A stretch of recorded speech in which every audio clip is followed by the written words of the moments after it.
Bonjour, Éric Ciotti. Bonjour. Vous êtes député des Alpes-Maritimes et candidat à la candidature LR, à la présidentielle. Je suis le candidat qui fermera le robinet d'eau tiède. C'est un peu un slogan. Hein. C'est votre programme, tout un programme, pourrait-on dire. On va y revenir. Mais d'abord, l'actualité, le président Macron qui demande pardon aux harkis. Hier, c'est un acte fort. C'est un acte fort. Il faut maintenant qu'il soit suivi des faits. C'est une autre affaire. On a l'habitude avec Emmanuel Macron d'avoir des discours contradictoires. Le même qui demande pardon aux harkis a aussi affirmé que la France avait commis, donc les harkis qui combattaient aux côtés de la France, un crime contre l'humanité en Algérie. J'aurais aimé hier que dans ce discours, il y ait aussi une excuse de sa part pour cette faute à l'égard de la communauté pied-noir, des harkis eux-mêmes qui ont combattu, et qu'il y ait aussi un appel à l'Algérie à reconnaître ses fautes, à reconnaître le massacre des pieds-noirs après les accords d'Évian, qu'il y ait cette responsabilité qui soit aussi appelée pour mettre tout sur la table. D'accord. Je reviens une seconde sur hier. Ce n'était pas justement pour le président Macron une façon de lever l'ambiguïté après les propos qu'il avait tenus. Il était candidat en 2017. Il n'a pas compris certaines choses. Est-ce qu'il n'a pas levé les ambiguïtés sur son rapport à la colonisation? Je ne sais pas. Je crois que c'est plutôt la faute originelle du macronisme. Ne pas décider, tenir en permanence un double discours. Et il est encore dans le double discours. Vis-à-vis des harkis, la reconnaissance que la France ne leur a pas témoigné, la reconnaissance, la considération qu'ils méritaient, c'est important et c'est bien de le faire. D'autres l'ont fait avant Emmanuel Macron. Le président Sarkozy, au camp de Rivesaltes, avait utilisé des termes très forts aussi. Donc, il a ouvert la voie, c'est pas quelque chose de très inédit et de très nouveau. Ce que je dis, c'est que son discours aurait été plus crédible s'il y avait hier le fait de dire non, la France, contrairement à ce qu'il a affirmé en 2017, mais qu'il a aussi laissé entendre depuis Alger après son élection, n'a pas commis de crime contre l'humanité. Tenir un tel discours, c'était une abomination. Il y aura donc un projet de loi de reconnaissance et de réparation à l'égard des harkis. Vous le voterez ? Nous verrons bien ce qu'il contient, mais dans la direction, dans le principe, oui, nous sommes favorables à cette reconnaissance. Je le suis personnellement, mais après, vous savez, dans la Macronie, il y a un écart, voire un abîme, entre l'effet d'annonce et puis les mesures que l'on vote à l'Assemblée nationale. Ce qu'il a dit hier, encore un mot, à des harkis qui réclamaient davantage, il a dit « il y a quelque chose d'épuisant à se voir reprocher de ne jamais en faire assez ». Quand on prétend gouverner comme vous, est-ce responsable de jouer toujours les Monsieur Plus dans tous les compartiments du jeu, dans le fond? C'est ce que fait le président de la République aujourd'hui. Depuis quelques jours, on voit qu'il se déplace soir et matin partout dans une campagne électorale qui a commencé avec le chéquier ouvert. On voit bien que, je crois que c'est Éric Woerth, président de la Commission des Finances, qui citait ce chiffre, 54 milliards d'euros de dépenses publiques de plus en 2 ans, hors crise Covid. La distinction est faite entre les dépenses qui ont été consacrées à la crise, et je ne les conteste pas pour l'essentiel, et celles qui relèvent finalement d'une irresponsabilité de reporter les décisions d'aujourd'hui sur les épaules des générations à venir. Il crame la caisse, comme dit Valérie Pécresse, dans une expression assez parlante. En tout cas, il fait payer ces mesures électorales par la dette et donc par les impôts de demain. Ce sont les Français qui seront contraints de rembourser cette dette. Alors, on a une hypothèque qui pèse... Donnez-nous un exemple de dépense qu'il a annoncé et qui vous semble purement électoraliste. Par exemple, à Marseille. 1,5 milliard d'euros en tournée électorale à Marseille, c'est une mesure électoraliste. Parce que la situation à Marseille, elle est grave, mais c'est la situation du pays qui est grave. La situation de la violence, la situation de l'abandon de quartiers périphériques, la montée du trafic de drogue. La France est le pays d'Europe où on consomme le plus de drogue. Donc, ce n'est pas spécifique à Marseille, même si Marseille, malheureusement, je dirais, a un temps d'avance dans la dégradation. Mais 1,5 milliard, c'est une mesure électorale. Il y a des mesures catégorielles. Vous les regardez, il est allé voir les artisans, il est allé voir... Chaque fois qu'il tient un discours, c'est à chéquier ouvert. Alors, on ne pourra pas tenir à ce prix. Il y a une menace aujourd'hui d'augmentation des taux d'intérêt. On est à une dette qui est de 2800 milliards d'euros, 118% de notre richesse nationale. Comment on va la À rembourser côté de ça, demain? le quoi qu'il en coûte. S'il y a un point de plus de taux d'intérêt, c'est 30 milliards pour la France. Ça ne sera pas supportable. Il y a le quoi qu'il en coûte, il s'arrête au 1er octobre. Non, mais je crois que le quoi qu'il en coûte électoral, il s'arrêtera pas. Il s'arrêtera On au passe mois d'un quoi d'avril. qu'il en coûte, Il s'arrêtera de au mois crise. d'avril quand il y aura un nouveau président de la République. Ouais. Et c'est pour ça que je me bats. Ouais, vous êtes sceptique, mais vous verrez. Moi, je me bats pour que M. Macron soit battu. Et je crois que les Français ne croient plus dans cette parole, puisqu'ils mesurent la dégradation, le déclin de notre pays. Ce déclin, on le voit sur la scène internationale, avec la malheureuse affaire de l'accord On va en parler. entre l'Amérique Ouais. et On va en la parler. Grande-Bretagne et l'Australie. Et le déclin, on le voit en France. On va en parler. On le voit sur Éric tous les Ciotti. sujets. Je suis sceptique, dites-vous. Je suis sceptique parce que les candidats LR déjà aussi annoncent, par exemple, 10% de hausse des salaires, etc. Tous les candidats auront aussi leur chéquier ouvert, peut-être. Les députés, c'est important aussi aujourd'hui, avant de parler de la crise diplomatique, se retrouvent cet après-midi pour lancer la discussion sur le projet de loi sur la responsabilité pénale. C'est Éric Dupond-Moretti qui va venir. Je crois que vous allez aussi prendre la parole. J'interviendrai cet après-midi. On rappelle le contexte. C'est l'affaire texte- Sarah Halimi. Voilà, meurtrier avait été déclaré irresponsable pénalement à la Cour de cassation, par la Cour de cassation. Alors, on ne juge pas les fous, ça reste la loi, mais à 2 exceptions près, contenues dans le texte, un peu technique, mais c'est important. Il y aura une exception à l'irresponsabilité pénale dans les cas où l'auteur se drogue ou s'alcoolise, avec pour but de se donner du courage, par exemple les terroristes qui s'alcoolisent avant de passer à l'acte. Et puis, il y a la création d'une infraction qui punirait ceux qui consomment volontairement, en sachant que ça peut les conduire aussi à des violences. En fait, la réalité, c'est que ce sera un texte pour rien. Là encore, Emmanuel Macron a fait un grand discours après ce crime terrifiant contre Sarah Halimi, qui est un crime, je le dis, antisémite, qui a choqué la France entière. Parce qu'on a exonéré la responsabilité de ce criminel au motif qu'il avait préalablement à son acte antisémite consommé de la drogue, des stupéfiants. Donc on nous a annoncé un texte. Aujourd'hui, la montagne accouche d'une souris, si j'ose cette expression. Nous sommes dans une addition de mesurettes.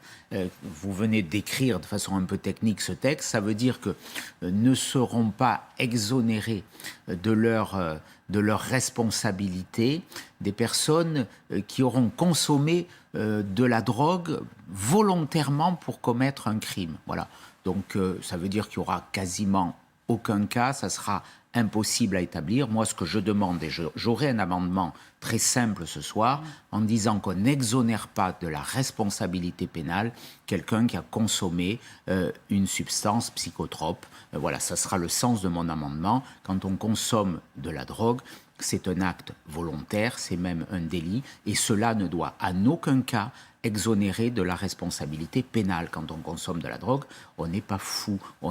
C'est un acte volontaire et ça ne doit pas exonérer, comme ça a été le cas dans l'assassin de Sarah Halimi. La France ne décolère pas contre les États-Unis. Jean-Yves Le Drian l'a encore dit à New York, en marge de l'Assemblée générale des Nations unies. Il a dénoncé, comme il le fait depuis plusieurs jours, une rupture de confiance entre alliés. Comment aller plus loin ? Qu'est-ce qu'on peut exiger des États-Unis ? Je crois que la réponse, moi ce qui me choque dans cette affaire, il y a plusieurs choses qui me choquent. Un, c'est le signe du déclassement de notre nation. La France est méprisée par les États-Unis, par la Grande-Bretagne, mais ce qui est encore peut-être plus choquant, c'est l'absence de réaction forte de l'Europe. Ah non, ça y est, elle a mis du temps, mais oui, ça y est, elle a mis beaucoup de temps, mais Oui, que dit hier soir. l'Allemagne c'est une réponse presque polie, de circonstance. Mais la réponse, elle doit être européenne. On voit bien que les Britanniques qui sont sortis de l'Europe deviennent aujourd'hui plus forts que les Français qui y sont restés. Donc il faudra avoir une Europe... Renforcer la défense européenne ?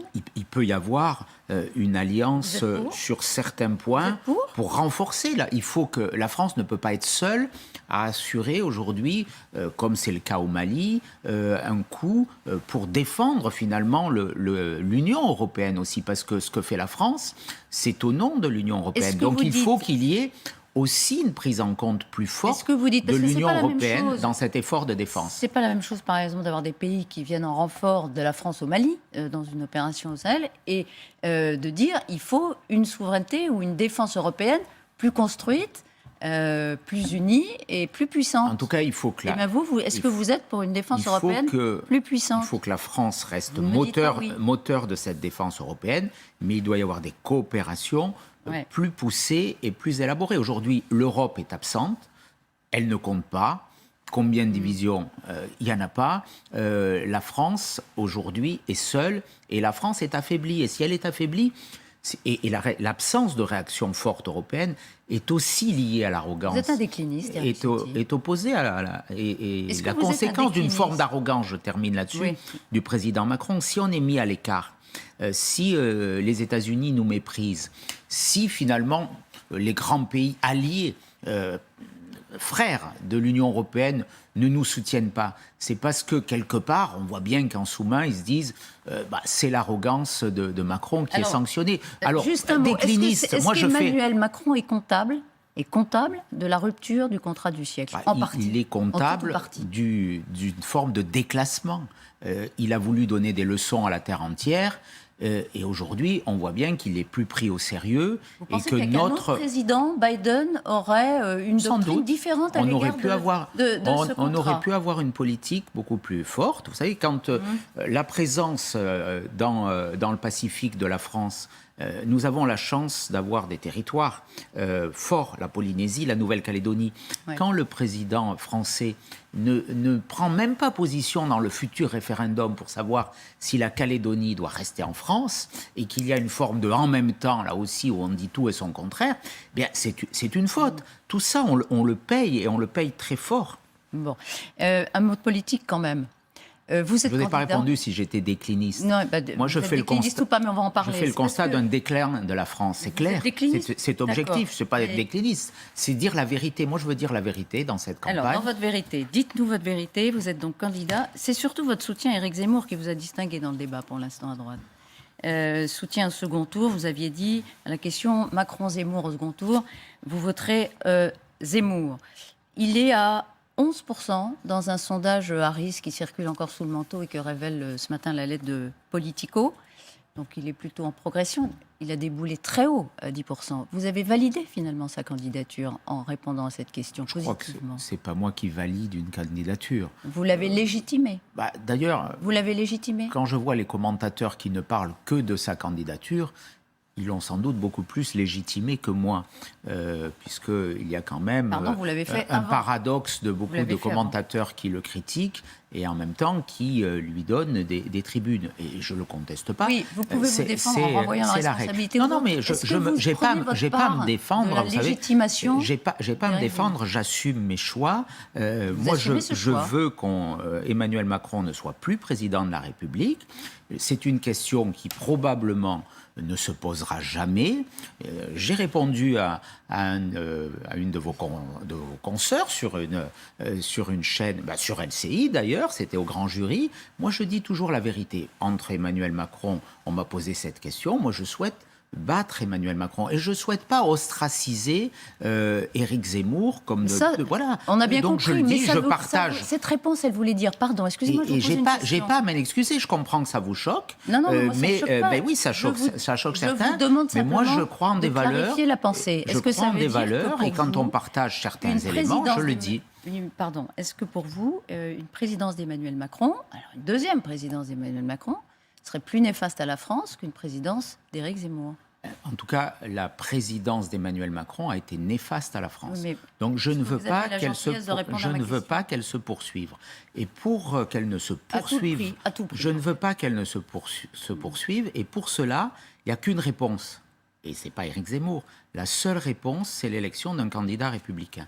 J'ai la conviction, voire la certitude, que seul un candidat issu de la droite républicaine, celle qui est l'héritière du général de Gaulle, de Jacques Chirac, de Nicolas Sarkozy, pourra battre Emmanuel Macron. J'en ai la certitude. Mais dans le fond même. Dans le fond de les autres questions, pour moi, elles ne se posent pas. Vous estimez qu'Éric Zemmour serait un meilleur président de la République qu'Emmanuel Macron? Elles ne se posent pas. Voilà. Moi, je dis aujourd'hui, le seul candidat qui puisse donner une nouvelle espérance, candidate, c'est celui issu de la droite républicaine qui pourra rassembler, qui a une capacité à diriger le pays, une équipe. eh bien, nous le désignerons d'ici la fin de Ah, l'année. vous auriez pu dire dans la moi. procédure. Eh bien non, ça Non, veut- mais vous savez, j'aborde Croyez moyennement. cette Oui. échéance avec réalisme, voilà, et esprit de rassemblement. Il faudra que nous conjuguions nos forces dans l'unité, dans le rassemblement. Et je suis convaincu que d'une faiblesse, aujourd'hui nous n'avons pas de candidat naturel. C'est une faiblesse et c'est un retard que vous prenez. Oui, quand mais même. d'une faiblesse, nous pourrons faire une force parce que je suis convaincu, et nous sommes dans cette campagne tous responsables, animés par la même volonté, et moi je veux porter des idées, je veux que ces idées, elles soient au cœur de cette campagne présidentielle. Comment vous Plus choisissez d'autorité, Plus plus de d'autorité. liberté quand je supprime les droits de succession ou quand on crée sur une flat tax sur l'impôt sur le revenu, plus d'identité Vous supprimez aujourd'hui. tous les droits de succession, Éric Ciotti. Absolument, en ligne directe, sauf pour les patrimoines, les très gros patrimoines. C'est à partir de Mais combien en ligne, À partir de au-delà de combien 5 millions d'euros de patrimoine. À partir de 5 millions Il y d'euros aura de des droits de patrimoine, il y succession. aura En des deçà, il n'y en aura plus parce que c'est un impôt sur la mort. Les droits de succession, 14 pays sur les 38 de l'OCDE l'ont déjà supprimé. Ceux qui l'ont Justement, maintenu... l'OCDE ceux- suggère, ce sera dans un rapport qui va être publié dans 3 semaines, suggère au contraire d'augmenter les droits de donation et de succession je pour conteste. améliorer les finances publiques. Vous y êtes sensible. Je conteste, et pour ce réduire choix. les inégalités. Parce que quand, dans toute une vie, on a déjà payé la CSG, la TVA, l'impôt sur le revenu, les taxes locales, quand arrive le moment de quitter cette terre, les enfants sont obligés d'acquitter des droits qui peuvent aller jusqu'à 45%. Aujourd'hui, on a une épargne qui est gigantesque dans le pays, plus de 5 000 milliards d'euros, et on a des jeunes qui souffrent. On voit des étudiants devant les restaurants universitaires qui n'arrivent plus à payer leurs études. Donc il faut favoriser la mobilité du capital. C'est pour ça que je propose aussi une mesure de donation avec une exonération des droits Encore jusqu'à une 150 000 euros des grands-parents vers les petits-enfants. Mais ce sont des mesures concrètes. Là, on n'est pas dans Zemmour ou pas Zemmour. Ce sont des propositions Que importantes vous aurez qui peut-être parlent à aux Français. défendre dans le cadre de débats s'il y a une primaire. Juste un mot. Il y a 2 solutions. Il y a une primaire semi-ouverte. On a déjà expliqué sur Axis ce que c'était. Ou un vote des adhérents en congrès. Laquelle de ces 2 solutions à votre faveur? Aujourd'hui, je préfère la seconde solution. D'accord. Et c'est plutôt la seconde solution. Je préfère qui a la l'air d'avoir seconde la préférence, solution. effectivement. Dans la mesure où on aura à peu près les mêmes règles de dépôt de candidature, tout le monde pourra s'y présenter, mais on n'aura pas le risque de voir ce choix troublé par l'extérieur. Mais il y aura le même débat, la même confrontation autour des idées et la même unité au bout. Nicolas Sarkozy, il a reçu hier Xavier Bertrand. Il a vu Valérie Pécresse. Vous l'avez vu? Oui, je l'ai vu la semaine Est-ce que dernière. vous avez le moindre doute sur le fait qu'il soutiendra le candidat issu de votre départage encore un peu vague?